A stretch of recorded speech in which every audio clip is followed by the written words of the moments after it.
Hey guys, before we get started, I just wanted to let you know about an upcoming event, which is brought to you by Athena Severi from China Magic.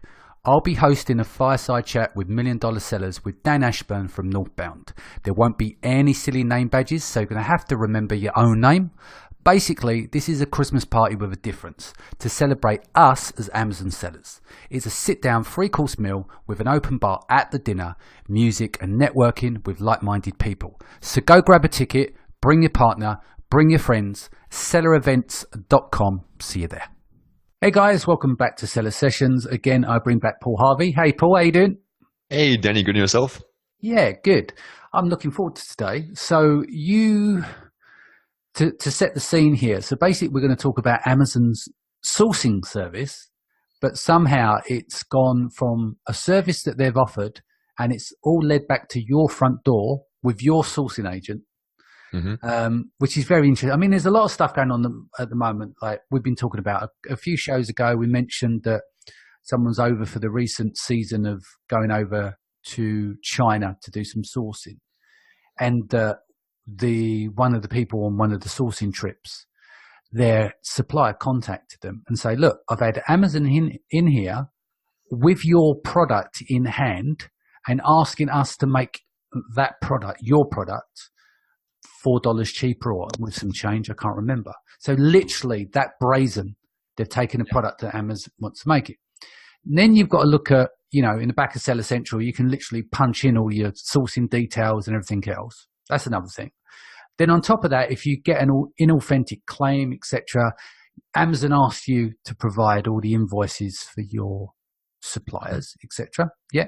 Obviously, they can say you can cross out addresses and stuff, but if they need to validate addresses, they've got that information.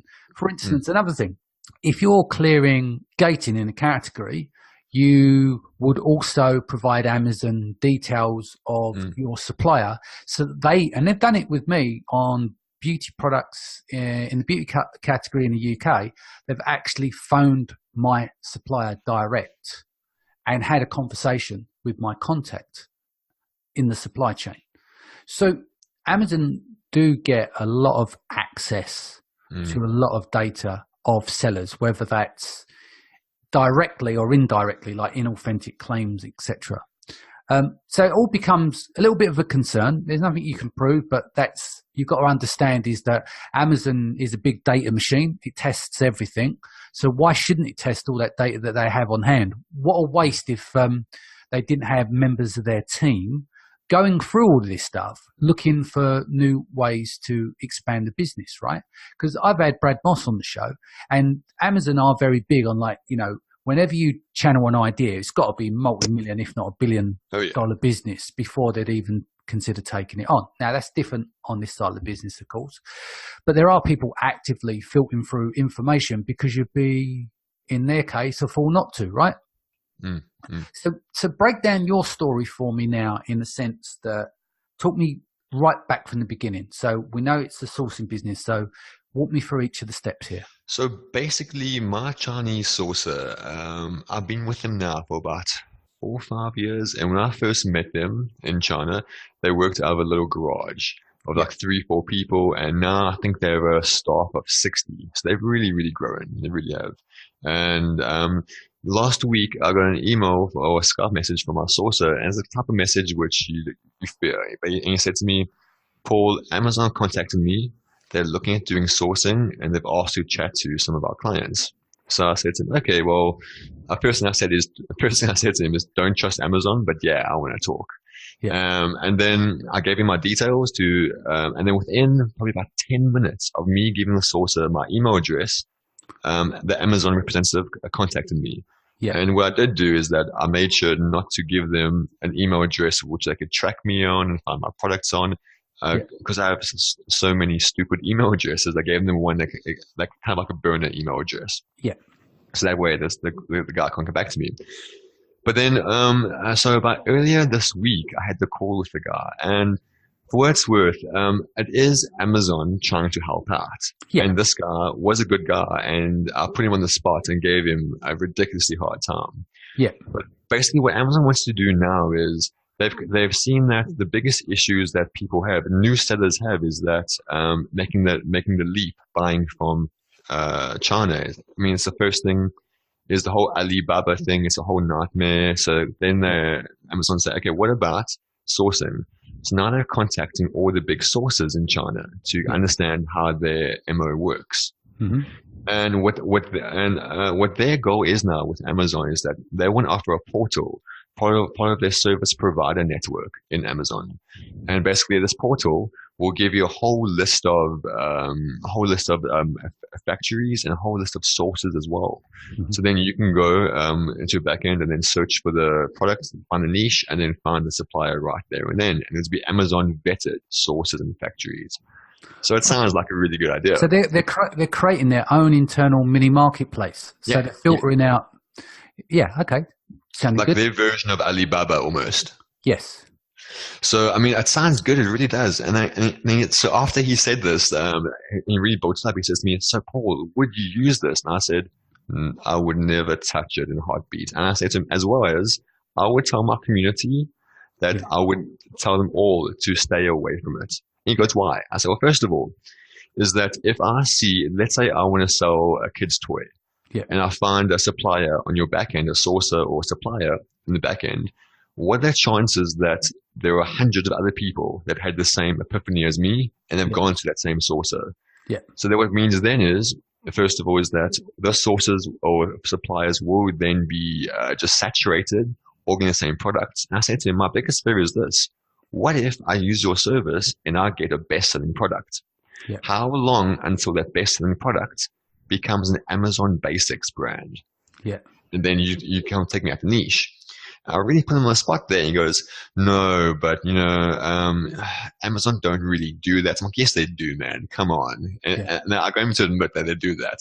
So he admitted they do that. And I said to him, "So I'm like, why would I use your service if I'm giving away confidential data and you can then take me out the loop?"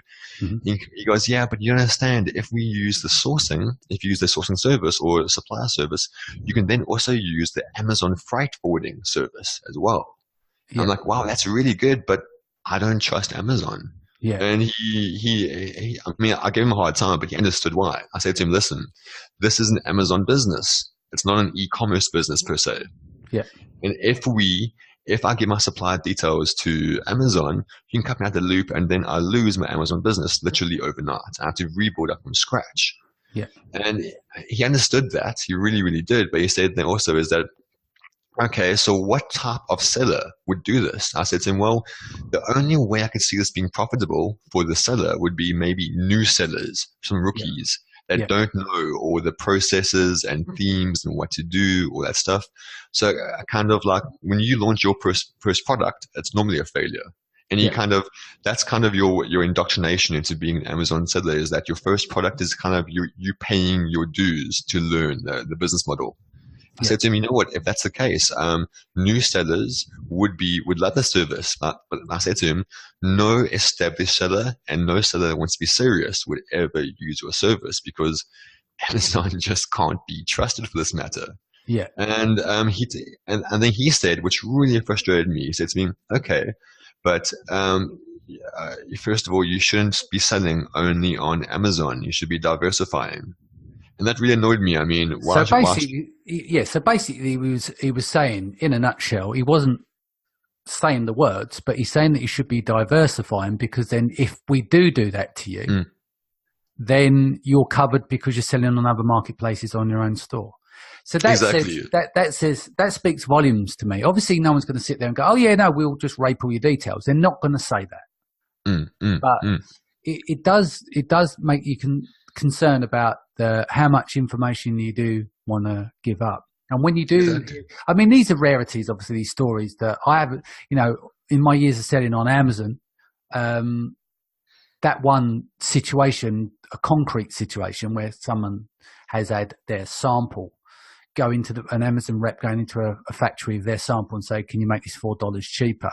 is the biggest standout that I've seen that Amazon actively looking at a private label brand, obviously done their research, has all the data on it because they've got all the back end data. So we work with front end data to a point, don't we? And some of the tools that scrape and give you search information, in terms of product research and stuff like that. But that back end data is just irreplaceable. Oh, So, yeah. only some areas of like the black hatters had that because they've got these back doors in to get ASIN reports, but Amazon have got these day in, day out. So it's just incredible the amount of data that they've got to work with to make the decisions on. So it's quite easy for that. Now, on the flip side, you could say that most stuff won't get touched because Amazon are not interested in smaller niches. They're looking for bestsellers in the bigger categories. Yeah. So one of the things you could focus on is, and Leon said this before on the show, and he made a good point, is go for products that are big but not too big, because then Amazon are not going to be interested in them, turning them into a basics. Yeah, that's one way of protecting yourself, because if that's not going to do multi-millions a year, they're not going to want to bother going into that route. Therefore, you are safe for the time being. But what I find interesting as well is that he was asking me about the process from China. And he asked me about the quality inspections. He said, what do you do for that? And I said, quality inspection in China, quality inspection in a third-party warehouse in that country where we're selling in, and then go straight to Amazon. And he goes, oh, okay, why so many? And I say, well, because that way I know this stuff is arriving and it's in good condition, everything. And I said to him, the biggest problem then we have is I have photographic proof that the products are all in top condition. We send it to FBA, and FBA screw up a few units. Maybe it's like 3,000 or 4,000 units, and they screw up 2-3 units, and the customer gets us 2-3 units, make a complaint, and we delist it for a couple of days or weeks, however long it takes. I say to him, so if you can offer a freight forwarding service that can guarantee that won't happen, absolutely. And he couldn't help with that. He couldn't help. He's like, okay, well, and he played the excuse, oh, but FBA is a whole different department in Amazon. It is. They work in silos, don't they? Yeah, exactly. Which I understand his point of view, but I mean, why would I use their service? That's if they can offer guarantees, then absolutely. But there are just no guarantees about that. Yeah. No, it's interesting. It's definitely. And also, is when I said to him when he said about diversifying, I then said to him, okay, so how many people do you know diversify? He goes, every Amazon seller diversifies. I'm like, no, they don't, man. No, they don't. The big Amazon sellers do not diversify. They really don't. And he goes, yeah, they do. And I put him on the spot, and I said, can you actually back this up? He's like, no. So a lot of his stuff, and I gave him a hard time, but he was a good guy. He really was. And legitimately, he just wants to help new sellers the new service. So it definitely makes sense for new sellers getting their feet wet, because it does protect them on, if you've never ordered anything from China before and you don't understand, you might end up falling in the trap of, getting a container full of rocks or a pallet full of rocks, but at least that way you've got a little bit more protection. But like you said, everyone's fishing from the same pool. It's a bit like using the software to do product research. If you look at their product database on some of these tools, that's not got all of the Amazon products. They've got what they've managed to scrape, right? So therefore, when products are suggested with the different filters, they're only showing what they've got, what they've scraped into the catalog, not the full breadth of what's on Amazon. So people will end up fishing from the same pool if they're not careful. I asked him as well. I said, in terms of your Chinese factory sources, whichever, how are you going to vet these people, especially when it comes to the negotiation phase? I mean, we all know if you negotiate hard enough with the Chinese, they will meet your demands, but then give you an inferior product. They won't tell you it's inferior, but it will be. I said to him, these people, you do it. Is there going to be like minimal pricing they can offer so this doesn't happen? Are you going to vet this? Because I mean, essentially, offering a service that will get your account banned because you're selling inferior goods. Yeah. And he wasn't very experienced in the Chinese negotiations. So he's like, "Oh, really? Is that a thing?" Like, yeah, that's definitely a thing. Yeah. So he did say is that they're planning to roll this out within the next 2-3 months. So they're putting the channels really soon. And I mean, it could be cool for some people. It's just any experienced Amazon seller would never touch it because. So do you think he was playing super dumb and just playing into your hands, or do you think he may have lacked the knowledge? Because obviously as an Amazon seller, you have to know a bit about everything. Whereas it seems that when I've spoken to people that worked inside Amazon, they know about their area, but they're in silos, so they don't necessarily have the full breadth and understanding of the other departments. When we at the beginning of the phone call, he told me about his experience, and he'd been through a number of departments. So he sounded like he knew what he was talking about. Yeah. But for me, the conclusion of the call is I have to find now a new sourcer. Yeah. Because I know for a fact my sourcer will be one of the first users in this platform. And once it happens, and I even warned my sourcer saying, be careful of Amazon, because they will throw a lot of traffic your way, sales your way, everything. But it's going to be new sellers. They'll be wasting your time. And secondly is that these new sellers don't understand Chinese sourcing, Chinese factories. So it's going to be really tough for you. So I say to him, just be careful. Amazon are not your friend. They really, really aren't. They make you offers, but no. And the thing is, what you're saying there, it's not about you coming across as bitter because you've lost your supplier, but inherently it's like anyone in business that everyone has to serve customers in business. And if you've got too many customers, people get pushed to the back of the queue, and so therefore customers move on elsewhere. So I can see where you're coming from in that sense, because you spent a lot of time trying to find the right person. Like we speak openly about so much stuff on seller sessions. Probably the only thing I won't give away publicly is my sourcing agent, because it's so long to find the right one. And they're like gold, aren't they? So. I think it took me about 2 years to find one. I burned through probably about 10 different sources. Yeah. And it cost me about £2,000 in testing, just different products to them. Yeah, it was a pain, but I got my Rockstar, and now I've lost them. Painful, but yeah. All right, you can borrow my Rockstar. But okay, let's wrap here. What's the best way people can reach you?